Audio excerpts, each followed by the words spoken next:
Hidayat Esos SHMM yang berbahagia, puji dan syukur. Fakultas Ilmu Komunikasi Unpad bersama dengan Ikatan Sarjana Komunikasi Indonesia, Keluarga Besar Awardee LPDP Komunikasi Unpad, dan Temu Ilmiah Nasional Fikom 2025 mengadakan fokus grup diskusi komunikasi politik mengenai refleksi Pilkada Serentak 2024.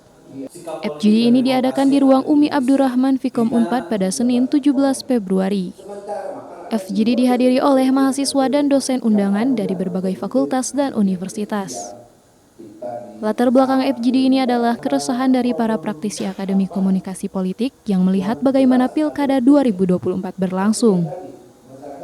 Dosen komunikasi politik Fikom Unpad, Eskunto Adi Wibowo menjabarkan urgensi daripada FGD ini adalah untuk mengkaji ulang bagaimana pelaksanaan Pilkada 2024 berlangsung dan apa saja yang mesti dibenahi ke depannya.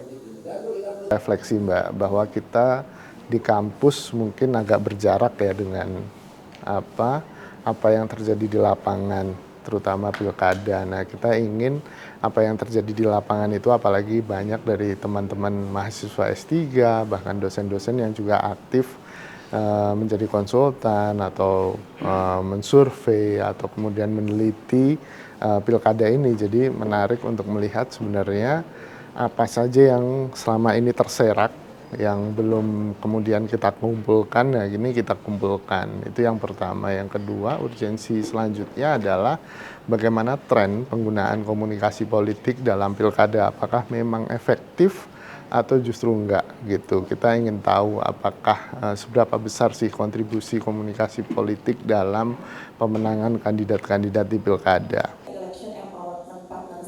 Harapannya FGD ini dapat menghasilkan poin-poin yang kemudian dapat digunakan sebagai solusi untuk pilkada mendatang. Pertama, lebih pada insight keilmuan, wawasan keilmuan, baik itu kita updating konsep-konsep kita tentang kampanye, komunikasi politik, terutama terkait dengan apa yang terjadi di lapangan selama pilkada.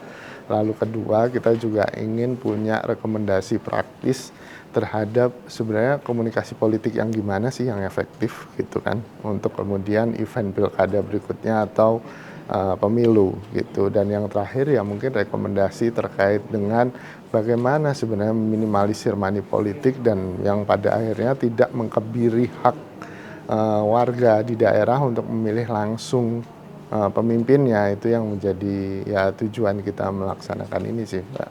Kira-kira pengennya hasilnya seperti itu gitu. Dari Jatinangor, Sumedang, Tim Liputan melaporkan. Jadi ini pembahasan yang menarik.